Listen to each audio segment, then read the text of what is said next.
Yang jadi masalah, ada orang minta yang lain dikabulkan, dia tidak. Ini masalahnya. Dan ternyata bukan Allah nggak ngabulkan, bukan. Ketika Allah akan berikan, tidak tembus pada dirinya. Nih lihat. Ini apa? Jangan katakan wallahu alam, gelas ya. Baik. Di atasnya ada apa? Tutup. Saya buka tutupnya. Perhatikan baik-baik. Ini apa? Spidol. Kalau saya masukkan ke dalam gelas, bisa? Masuk? Masuk. Lihat baik-baik. Sekarang saya tutup dengan ini. Masih bisa masuk? Tidak. Perhatikan baik-baik. Sulit. Saya ganti kemudian, misal dengan yang ini. Lebih halus. Saya tutup begini. Masih bisa masuk? Sulit. Mau dipaksa jadi masuk ke dalam, jadi kotor, tidak bisa diminum. Lihat baik-baik. Terkadang ketika Allah dengan sifat sayangnya ingin mengabulkan permohonan hambanya, bukan doa tidak dikabulkan, tapi permohonan ini tidak sampai pada dirinya karena ada sekat yang menutup. Itulah dosa. Itulah maksiat. Semakin pekat dosanya, semakin kuat penghalangnya, maka semakin sulit kemudian Allah memberikan rahmat yang turun pada dirinya. Maka banyak hadis menyampaikan kepada kita, lihat baik-baik. Saya sampaikan satu hadis dari Nabi SAW. Thumma dzakara rajula. Lalu Nabi mengisahkan tentang seorang lelaki. Yutilus safara, yang menempuh perjalanan yang jauh.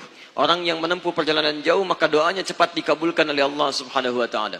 Teman-teman yang ikut dari Bandar Lampung, ada yang tadi jaraknya 150 km Tulang Bawang dari sini. Lihat, begitu di jalan, mohon kepada Allah, minta.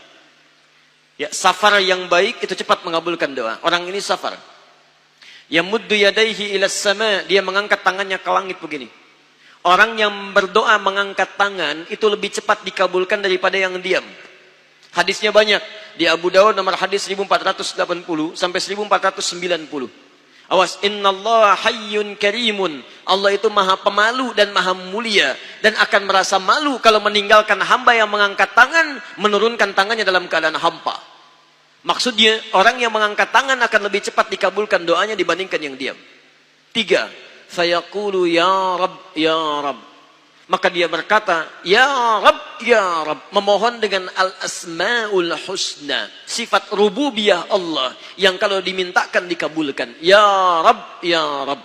Quran surah ke-17. Ayat 110 sampai 111. Paling kanan di pertengahan. Lihat baik-baik. Allah menjamin dalam Al-Quran. Seseorang yang memohon kepada Allah. Dengan kalimat-kalimat al-asma'ul husna akan lebih cepat dikabulkan dibanding orang yang langsung memohon kepada Allah tanpa menyebut kalimat al-asma'ul husna. Qulid'ullaha awid'ur rahman ayyamma tada'u falahul asma'ul husna. Kalau Anda punya masalah, sebut nama Allah. Bukan mengeluh. Atau sebut namanya ya Rahman. Tapi kalau Anda mampu, cari nama-nama Allah yang terbaik sesuai dengan persoalan yang sedang kita hadapi. Namanya Al-Asma'ul Husna. Jadi Asma'ul Husna itu bukan dihafal. Ya Allah, Ya Rahman, Ya Rahim, Ya Malik, Ya Qudus. Boleh dihafalkan. Tapi hafalan ini maksudnya membantu kita untuk bisa memilihnya saat kita membutuhkannya.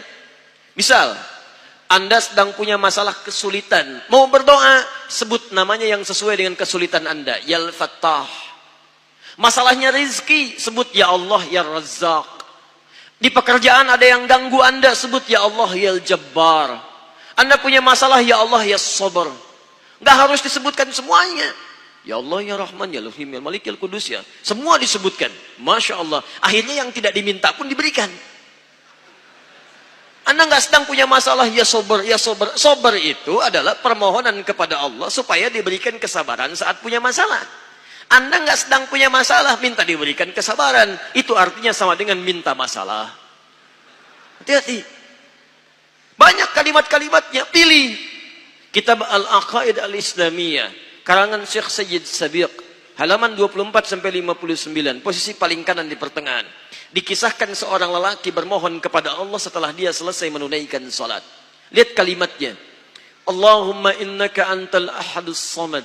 Alladzi lam yalid wa lam yulad wa lam yakul lahu kufuwan ahad. Allahumma inni as'aluka an taghfira liya.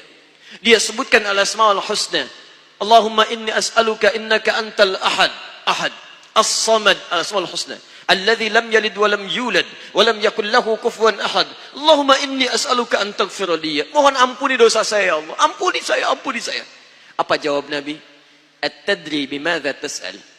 Tahukah engkau barusan mengucapkan kalimat apa saat berdoa?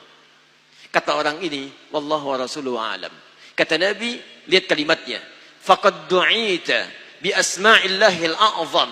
Idza du'iya biha ajaba wa idza su'ila biha a'ta. Kamu baru saja berdoa memohon kepada Allah dengan nama-nama Allah yang paling agung, al-asma'ul husna. Yang kalau dimulai doa dengan menyebutkan itu, doa akan dikabulkan, permintaan akan diberikan.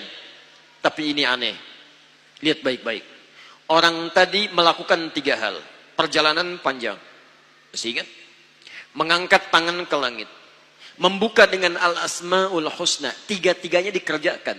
Seharusnya doa dia 6 kali lebih cepat dikabulkan oleh Allah dibandingkan doa orang biasa. Tapi apa kata Nabi? Lihat baik-baik. Anna yustajabu lidzalik. Anna yustajabu lidzalik. Mustahil doanya bisa dijawab. Mustahil doanya bisa dijawab. Sifat doa dimohonkan, dikabulkan. Tapi yang ini kata Nabi, anna yustajabu lidzalik. Mustahil doanya bisa dijawab. Kenapa? Enggak tembus. Fabat'amu haramun, karena makanannya haram. Ketika Anda memakan yang haram, maka makanan jadi sekat dalam diri Anda, menjadi penghalang doa itu sampai kepada diri Anda. Tuh. Mashrabu haramun, minumannya haram, lebih tebal lagi. Malbasu haramun, pakaiannya haram, lebih tebal lagi. Sulit. Wa ghudhiya biharamin, dan perangkat hidupnya haram, lebih sulit lagi. Enggak tembus-tembus.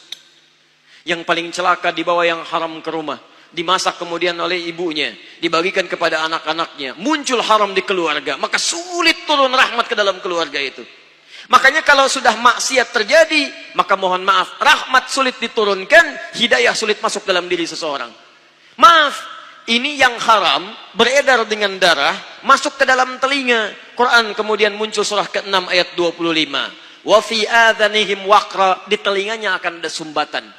Bukan nggak bisa dengar, yang lain kedengaran. Cuman ketika diminta yang baik-baik, nggak tembus dalam telinganya.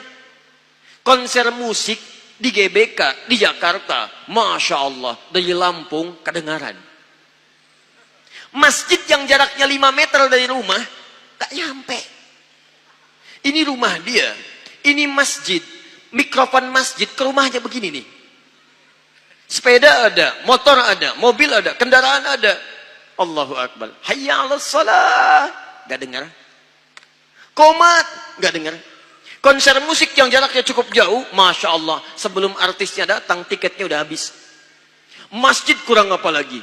Soundnya jelas, panggilannya bagus, ustadznya datang sendiri, nerangkan sendiri, nulis sendiri, kadang-kadang ngapus sendiri, live juga. Kemudian ada snacknya, aquanya ada, semua kelengkapannya ada.